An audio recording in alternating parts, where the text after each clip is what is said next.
ओम शांति।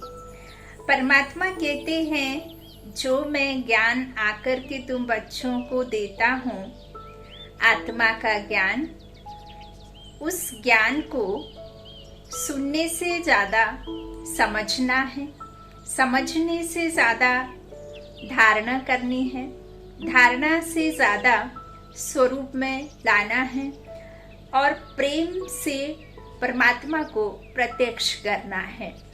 परमात्मा कौन है, कैसा है और है तो कहाँ है और कब आता है और कहाँ आता है और कैसे हम बच्चों को ज्ञान देता है। और जो ज्ञान है, जो परमात्मा हमें दिव्य दृष्टि का ज्ञान देते हैं, ज्ञान चक्षु का ज्ञान देते हैं, हमें समझ का तीसरा नेत्र अर्थात आत्मा की समझ देते हैं। तो इस आत्मा की समझ सिर्फ परमात्मा के पास है। तो इस समझ को हमें समझकर फिर औरों को समझाना है। आज 28/6/2023 के ईश्वरीय महावाक्य हैं। आज के साकार मुरली के सार में ज्ञान सागर बाप ने कहा, मीठे बच्चे, अब पुण्य आत्मा बनने के लिए परम शिक्षक की शिक्षाओं को धारण करो। पाप कर्मों के खाते को योग द्वारा चुकतू करो। जो विकर्म, जो पाप हमने द्वापर से अब तक किए हैं, क्योंकि आधे कल्प तो परमात्मा के ज्ञान से हमारी सुख की दुनिया में हम रहते हैं, वहाँ कोई पाप विकर्म होता नहीं। लेकिन द्वापर से जो हम 43 जन्म विकर्म करते हैं, उस खाते को बंद करने का यही एक संगम युग है।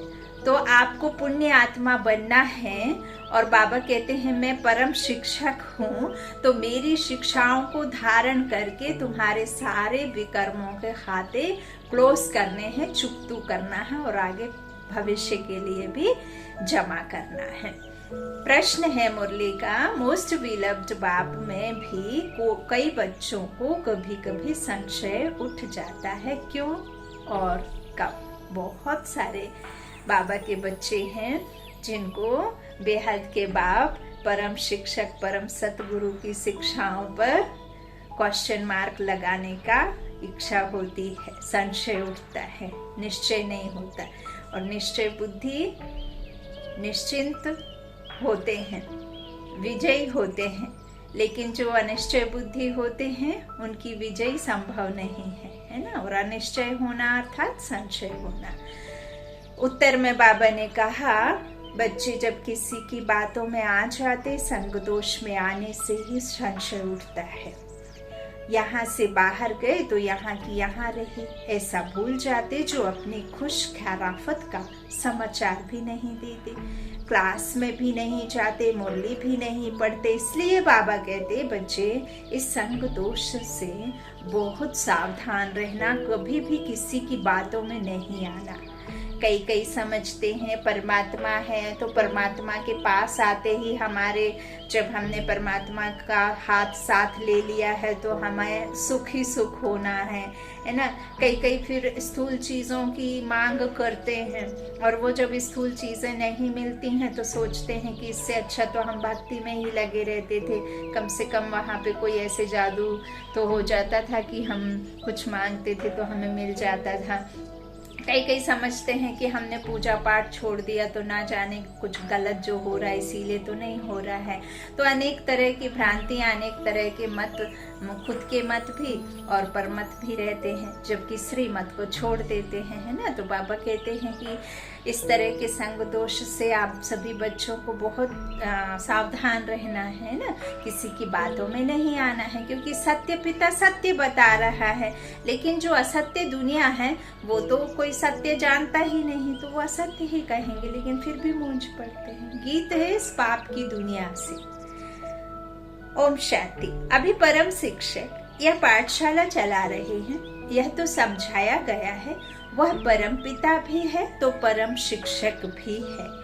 तुम बाप के बनते हो। इस समय बाप जो तुम्हारी परवरिश करते हैं, वही शिक्षक बन तुम बच्चों को शिक्षा दे रहे हो। तुम जो इस पाप की दुनिया में रहे हुए हो, फिर तुमको पुण्य आत्माओं की दुनिया में ले जाने की शिक्षा दे रहे हैं। यह है पाप आत्माओं की दुनिया। सबसे जास्ती पाप कराने वाली माया रावण है, विकार है। सबसे बड़ा पाप है एक दो को पतित बनाना। 21 जन्म के लिए आत्मा को पावन बनाने का पाठ पतित पावन बाप का है। अब ओ गॉड फादर कहते हैं तो आंख जरूर ऊपर करते हैं, है ना। जब भी हम ईश्वर, अल्लाह, गॉड फादर को याद करते हैं, निराकार शिव परमात्मा को याद करते हैं, तो हमारी बुद्धि कंकड़ पत्थर में नहीं जाती है, नीचे नहीं जाती है। हमारी बुद्धि रूपी आंख या स्थूल नेत्र भी हमारे ऊपर की ओर देखते हैं, है ना। बादलों से कहते हैं ना नीली छतरी वाला, तो नीली छतरी वाला उस 7वें आसमान में है, तो हमारी बुद्धि नेत्र भी ऊपर की ओर जाती है और हमारा ये नेत्र भी ऊपर की ओर जाता है, क्योंकि वो यहाँ है नहीं। इतनी भासना है, लेकिन दुखी होकर के जहाँ जो जैसा मन में आया सो और नीचे उतरते ही गए, विकारों में गिरे, तो सब बुद्धि भी बिल्कुल एकदम मलिन हो गई है ना। मैली हो गई कि नहीं हो गई। बाबा कहते हैं, फिर कह देते हैं परमात्मा सर्वव्यापी। बाप समझाते हैं इस माया रावण ने सबको तुच्छ बुद्धि बना दिया है, पत्थर बुद्धि बन गए ना। पारसनाथ आया पारस बुद्धि बनाने। सब परमात्मा को याद करते हैं क्योंकि जानते हैं यह दुख धाम है। साधु लोग भी समझते हैं यह दुख धाम है, इसलिए साधना करते हैं शांति धाम में जाने की। भारतवासी भी चाहते हैं हम श्री कृष्णपुरी में जाएं। सभी से न्यारे ते प्यारे ते प्यारा है श्री कृष्ण, परंतु भारतवासी समझते नहीं कि वह कब आया, क्या आकर किया। बाप कहते हैं यहाँ एक भी पुण्य आत्मा नहीं। जहाँ पुण्य आत्मा नहीं वहाँ तो सुख हो ही नहीं सकता, और जहाँ पाप आत्मा है, बाबा कहते वहाँ कोई पुण्य आत्मा हो भी तो नहीं सकती ना। और जहाँ पुण्य आत्मा वहाँ पाप आत्मा नहीं, तो दोनों मिल नहीं सकते। राम रावण एक साथ नहीं हो सकते, कंस और कृष्ण एक साथ नहीं हो सकते। जब कंसपुरी है तो कृष्णपुरी नहीं है, और जब कृष्णपुरी है तो कंसपुरी नहीं है। जब राम की बसाई दुनिया है ना, तब रावण की कोई दुनिया का वहां कोई कदम नहीं रख सकता पाप आत्मा है। तो ये सब बुद्धि से समझने की बातें हैं। बाबा कहते हैं यहाँ जब एक भी पुण्य आत्मा नहीं है, भलदान पुण्य तो करते रहते हैं, इससे अल्पकाल सुख मिलता है। ऐसे नहीं कि सदा सुखी सदा शांत बन जाते हैं। दुख धाम में सदा शांति हो नहीं सकती। एक घर में भी शांति नहीं रहती है, कोई ना कोई झगड़ा रहता ही है। इसलिए परम पिता परमात्मा को पुकारते हैं, बाबा इस पाप की दुनिया से और जगह ले चल। बाबा कहते हैं बच्चे, इस पाप की दुनिया को कहीं और नहीं ले जा सकते, बल्कि उस पुण्य की दुनिया को इस पाप की दुनिया से बदल करके उस सतो प्रधान दुनिया को लाना है। उसी लिए आया हूँ और इसके लिए मैं तुम बच्चों को पढ़ाता हूँ। इस दुनिया में ही उस पुण्य की दुनिया को हमें लाना होगा। ऐसे नहीं है कोई पाताल से या कोई आसमान से या कोई समुद्र से कोई नई दुनिया उत्पन्न हो जाएगी, नहीं। इस संसार को ही सतो प्रधान बनाना है। तो उसके लिए फिर मैं आकर के श्रीमत देता हूँ। कोई चाहते हैं निर्वाण धाम में जाए, परंतु जब उसका भी मालूम हो तब तो जा सके ना। निवास स्थान का पता हो तो वहां भी जा सके। समझो पिकनिक करने जाते हैं, कहेंगे आज फलानी जगह पिकनिक करें, जगह का मालूम होगा तब तो जाएंगे। मनुष्य समझते हैं हम बैकुंठ जाने, परंतु जानते नहीं कैसे जाएं। कोई मरता है तो कहते हैं लेफ्ट फॉर हेवनली अबोर्ड, तो जरूर नर्क में है ना। कहते भी हैं पतित पावन आकर हमको पावन बनाओ। स्वर्ग में तो है ही पावन। यहाँ मनुष्य गाते रहते हैं पतित पावन आओ, क्योंकि यह पतित सृष्टि है, परंतु समझते नहीं। अपना नशा रहता है, कितनी उन्हों की महिमा होती है। कोई बड़ा आदमी मरता है तो कितना उनका करते हैं, हाँ? कितनी उन्हों की महिमा होती है। अभी तुम समझते हो हम बाप के साथ बैठे हैं, हम बहुत बहुत ऊंचे हैं, है ना। ये हमें देह भान नहीं बल्कि आत्मा के भान में रह करके परमात्मा के बच्चे हैं, और उस परमात्मा ने हमें खुद आकर के ढूंढा है। देखिए, धन दौलत, सुख सुविधाएं, साधन जो आपके पास में है, लग्जरी लाइफ यदि है, तो वो ईश्वर की कृपा नहीं है। वो आपकी मेहनत का कमाया हुआ, कर्म करके धन कमाया हुआ है। फिर आप चाहे कि ऐसे भी वो धन कमाए। ईश्वर कृपा वो है जिसको ईश्वर मिल जाए, जो ईश्वर का हाथ पकड़ ले या जिसके ऊपर ईश्वर की कृपा हो जाए, उसे कहते हैं ईश्वर मिल जाए, है ना। वो है ईश्वर कृपा, है ना। तो ऐसे तो फिर कितने धनवान व्यक्ति हैं, एक एक देश बसा सकते हैं, इतना स्थूल धन से भरपूर हैं, लेकिन उन्हें भगवान की पहचान तो नहीं है ना। भगवान पालना दे रहा है, लेकिन उन्हें तो नहीं पता है ना कि भगवान हमारा पालनहार है ना। क्योंकि वो यथार्थ नॉलेज में नहीं है कि ईश्वर कौन है, हम कौन है। जब तक आप आत्मा नहीं समझते तब तक परमात्मा की समझ आपको आ नहीं सकती, और इन स्थूल नेत्रों से तो उसे देखा नहीं जा सकता। मंदिर में विराजमान तो वो है नहीं, है ना। गुरुद्वारे में या कहीं नमाज पढ़ने के प्लेस में तो नहीं है ना। कहते हैं नूर है, कहते हैं निराकार है, कहते हैं अकाल तख्त विराजमान है, कहते हैं, है ना, उसे ना जाने किस किस नाम से, लेकिन पॉइंट ऑफ लाइट गॉड, ईश्वर, अल्लाह, नूर एक ही है। लेकिन सही पहचान ना होने की वजह से फिर भटकते हैं। तो बाबा कहते हैं, इस तरह से कहते हैं ना कि पतित पावन आकर हमको पतित बनाओ, पतित से पावन बनाओ, है ना। तो पतित पावन आता है पतित दुनिया में। स्वर्ग में तो है ही पावन, वहां तो जरूरत नहीं पावन बनाने की। तो यहाँ मनुष्य गाते रहते हैं पतित पावन आओ, क्योंकि यह पतित सृष्टि है। बाबा कहते हैं परंतु समझते नहीं, अपना नशा रहता है, कितनी उन्हों की महिमा होती है ना। अभी तुम समझते हो हम बाप के साथ बैठे हैं, बाप की छत्र छाया में हैं, बाप के सानिध्य में हैं, बाबा हमारी पालना कर रहा है, बाबा की नजर, बाबा का हाथ और बाबा का साथ हर पल हमारे ऊपर ही है ना। ऐसे समझना है। वह सबसे ऊंचे उच्च परम पिता परमात्मा है, फिर सेकंड नंबर में ब्रह्मा है। वह रूहानी पिता और यह जिस्मानी पिता, बाप दादा दोनों इकट्ठे हैं। भ्राकुटी के बगल में आकर के परम पिता परमात्मा इस देह का आधार लेते हैं, दोनों इकट्ठे हैं। बाबा कहते हैं यह दुख की दुनिया है ना, बाप आए हैं सुख धाम बनाने, इस समय टीचर के रूप में बैठे हैं, फिर ले जाएंगे साथ में। तो तुम बच्चों को अब लायक बना रहे हैं, सभी को ले तो जरूर जाऊंगा। तुम जानते हो हम आत्माएं निर्वाण धाम में रहती हैं। आत्मा जब शरीर से अलग शांत है तो राजाई नहीं कर सकती, शरीर तो चाहिए राजाई करने के लिए, है ना। बाबा कहते राजाई करनी है शरीर के साथ, पहले तो जरूर स्वीट होम जाना पड़े, सीधे तो आ नहीं सकते, तो जरूर स्वीट बाबा चाहिए। बाप समझाते हैं, हे भारतवासियों, मेरा जन्म भी भारत में ही होता है, मैं आया ही भारत में हूँ। तुमको यह भी पता नहीं है कि बाप पहले कब आए थे, आकर भारत को बेगर से प्रिंस बनाया था।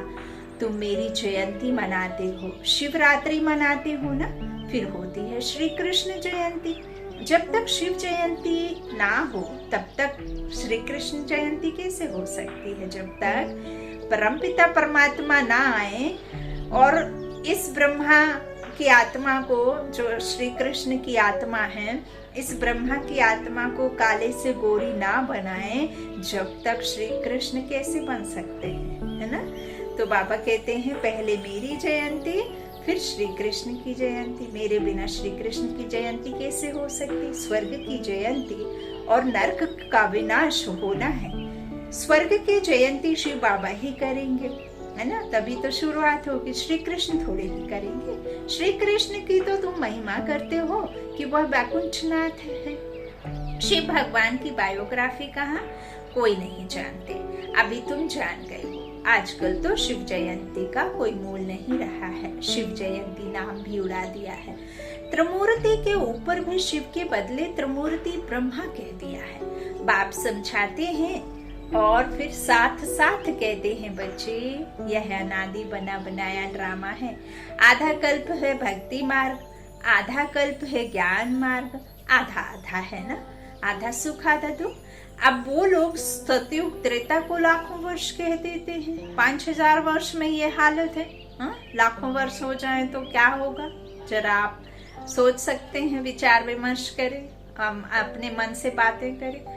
बाबा कहते हैं अब वो लोग सतयुग त्रेता को इतना लंबा कह देते हैं और कलयुग की आयु छोटी दिखाते हैं, तो फिर आधा आधा कैसे होगा। सतयुग को बहुत लंबा कह देते हैं, कलयुग को 40,000 वर्ष कह देते हैं। आधा आधा तो हुआ नहीं। फिर भक्ति मार्ग कब शुरू हुआ? राम राज्य और रावण राज्य आधा आधा है। कलयुग की आयु ही 5000 वर्ष है, कल्प की, सॉरी। बाबा कहते हैं जब एक कल्प 5000 वर्ष का है तो 40,000 वर्ष कलयुग को कैसे हो सकते हैं। टोटल है ही 5000, तो आधा आधा अगर आप कलयुग को 40,000 कह देंगे तो आधा आधा कैसे होगा। 40,000 और 5000 में देखो, सोचो कितना फर्क है। सीधा सीधा 35,000 वर्ष अधिक कह दिए कलयुग को, और उसी में फिर सतयुग को भी निकाल दिया। और सतयुग चूंकि सुख की दुनिया है, सतयुग त्रेता तो जल्दी पार हो जाता है ना। अब जैसा जिसके मन में भासना आई सो बोल दिया, लिख दिया, शास्त्रों में बता दिया, मनगढ़ंत कहानी लगा ली, है ना। बाबा कहते हैं फिर भक्ति मार्ग कब शुरू होगा? राम राज्य रावण राज्य आधा आधा कैसे होगा। कल्प की आयु भी 5000 वर्ष। 4 हिस्से का भी तो महत्व है ना, स्वास्तिक दिखाते हैं ना, इक्वल भाग दिखाते हैं। तो सतयुग त्रेता कलयुग द्वापर, है ना। तो सतयुग है देने वाला, सिर्फ और सिर्फ देने वाला। फिर थोड़ा सा त्रेता में झुक जाता है, थोड़ा सा, है ना। फिर ऐसा हो जाता है लेने वाला, है ना। और फिर बिल्कुल घोर कलयुग सीधा खड़ा हो जाता है ना।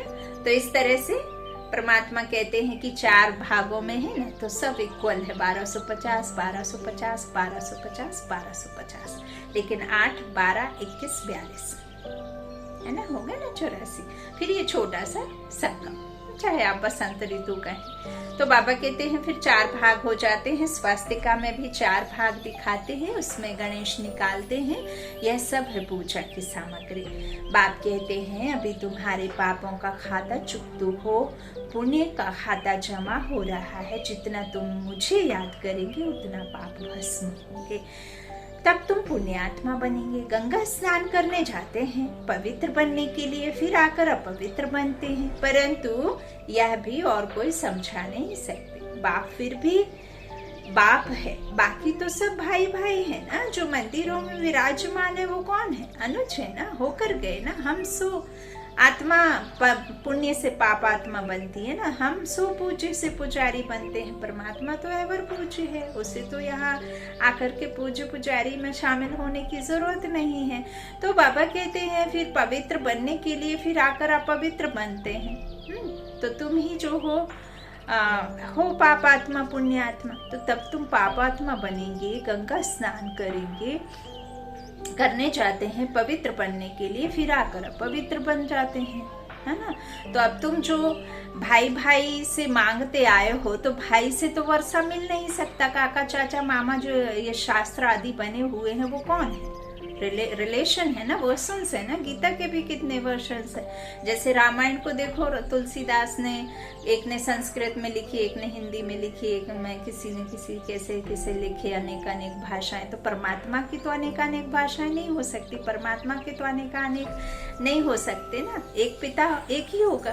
वर्षा भी पिता से मिलता, भाई बहनों से कैसे मिल सकता है। तो बाबा कहते हैं बाप फिर भी बाप है, बाकी सब तो भाई भाई है। आत्मा के रूप से सब भाई भाई हैं।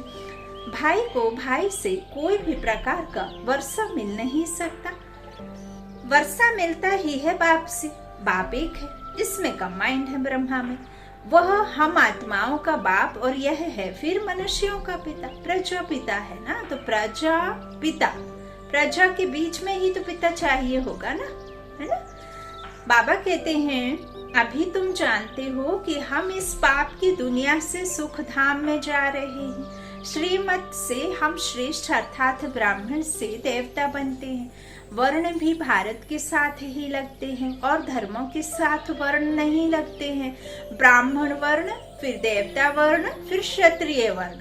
यह ऑलराउंड हुआ ना, औरों को इन वर्णों में नहीं ला सकते। विराट स्वरूप में भी यह वर्ण दिखाते हैं। ब्राह्मण वर्ण ही ईश्वरीय वर्ण है, जिसमें तुम आकर बाप के बच्चे बनते हो। प्रजापिता ब्रह्मा के बच्चे तुम भी के हो। जैसे क्राइस्ट क्रिश्चियन का जिस्मानी बाप हुआ, रूहानी बाप सभी का एक ही है। वह निराकार बाप आकर साकार शरीर का लोन लेते हैं। श्री कृष्ण की खड़ायूं आदि रख पूजा करेंगे। श्री बाबा कहते हैं, मेरे तो न चरण है न खड़ाऊं पहनता हूँ। हम माताओं को अपने चरणों पर कैसे झुकाऊंगा।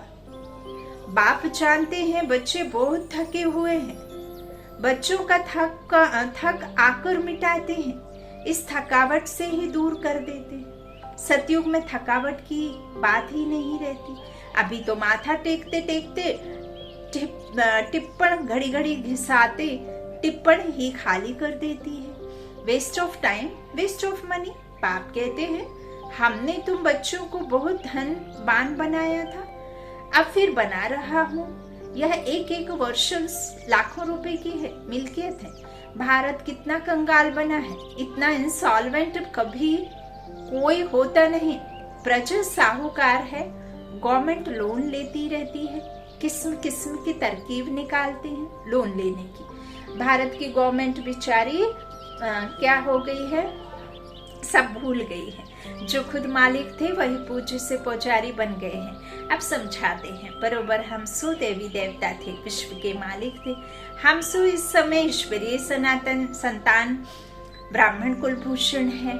फिर हमसु देवता वर्ण में आएंगे, फिर क्षत्रिय वैश्य शूद्र वर्ण में आएंगे, फिर ब्राह्मण बनेंगे। यह हमसु का अर्थ तुम समझते हो। वह फिर कहते हैं, हम आत्मा सो परमात्मा। बेड़ा ही गर्क कर दिया है। मनुष्यों को यह भी पता नहीं कि स्वर्ग कहाँ है।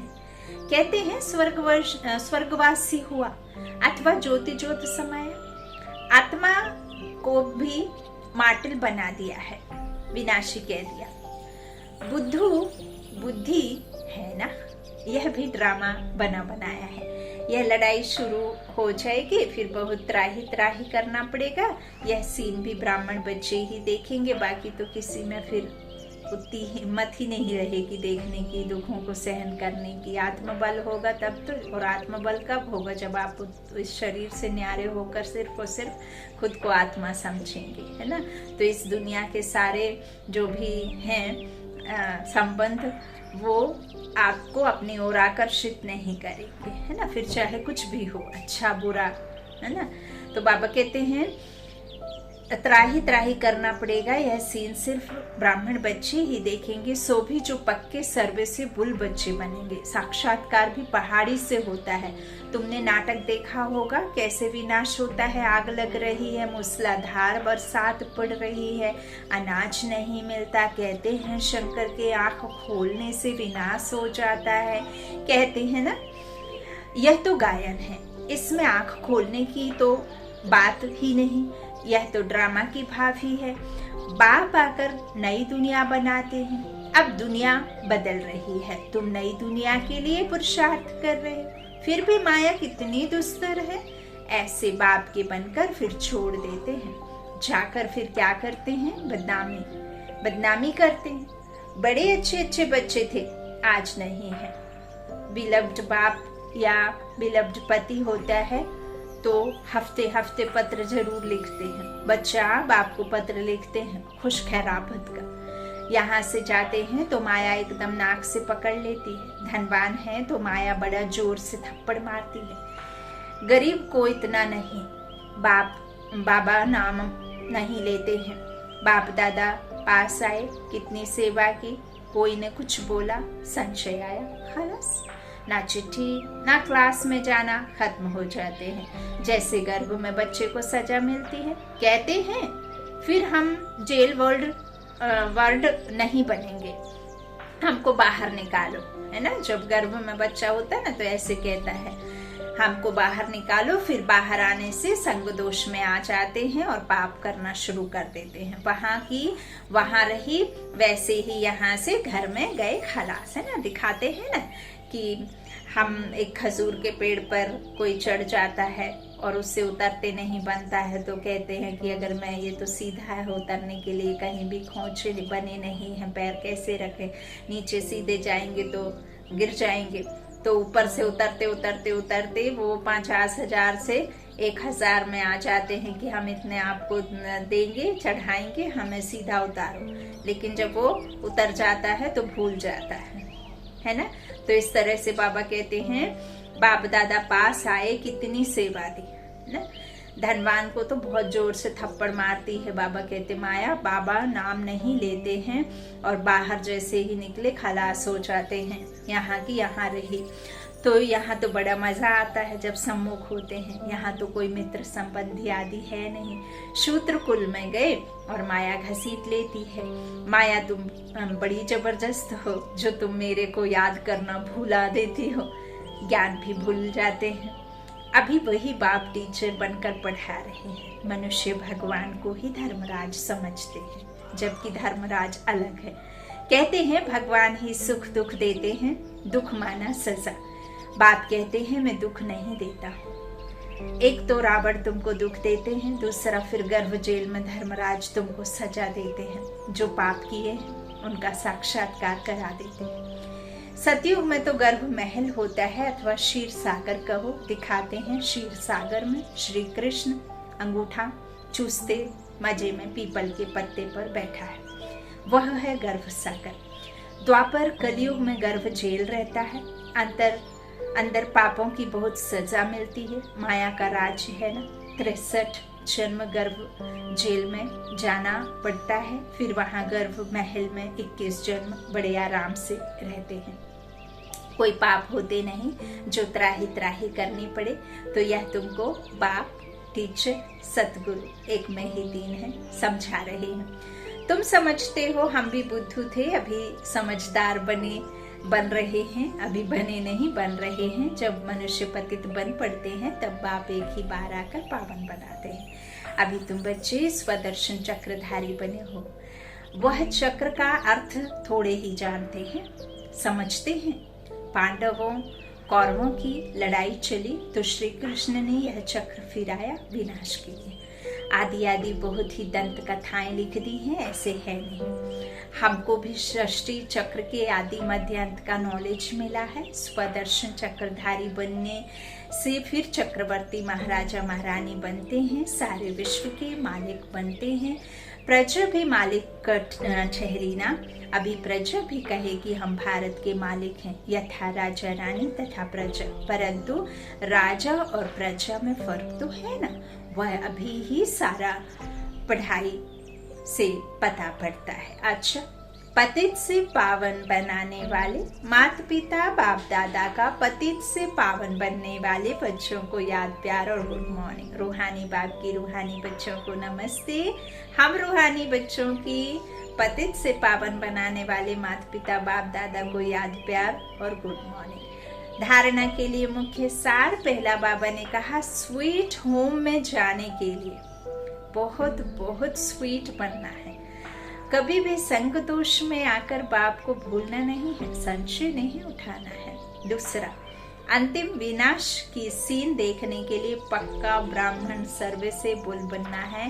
बाप का बनकर बाप की बदनामी नहीं करना है। वरदान है वरदानी बाप का, दिव्य बुद्धि और रूहानी दृष्टि के वरदान द्वारा नंबर 1 लेने वाले श्रेष्ठ पुरुषार्थी भव।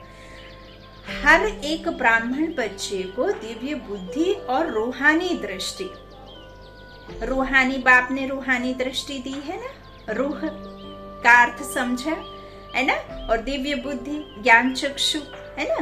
मन बुद्धि के विमान में बैठ करके हम रूहानी यात्रा पर रहते हैं। तो हर एक ब्राह्मण बच्चे को दिव्य बुद्धि और रूहानी दृष्टि का वरदान जन्म से ही प्राप्त होता है। यह वरदान ही ब्राह्मण जीवन का फाउंडेशन है। इन्हीं दोनों बातों के आधार पर संगम युगी पुरुषार्थियों का नंबर बनता है। इन्हें हर संकल्प, बोल और कर्म में जो जितना यूज करता है उतना ही नंबर आगे लेता है। रूहानी दृष्टि से वृत्ति और कृति स्वतः बदल जाती है। दिव्य बुद्धि द्वारा यथार्थ निर्णय करने से स्वयं, सेवा, संबंध, संपर्क यथार्थ शक्तिशाली बन जाता है। स्लोगन है, फीचर्स में रूहानियत की झलक तब आएगी जब संकल्प, बोल और कर्म में पवित्रता की धारणा होगी। फीचर्स में रूहानियत की झलक तब आएगी जब संकल्प, बोल और कर्म में पवित्रता की धारणा होगी। अच्छा, ओम शांति, ओम शांति, ओम शांति।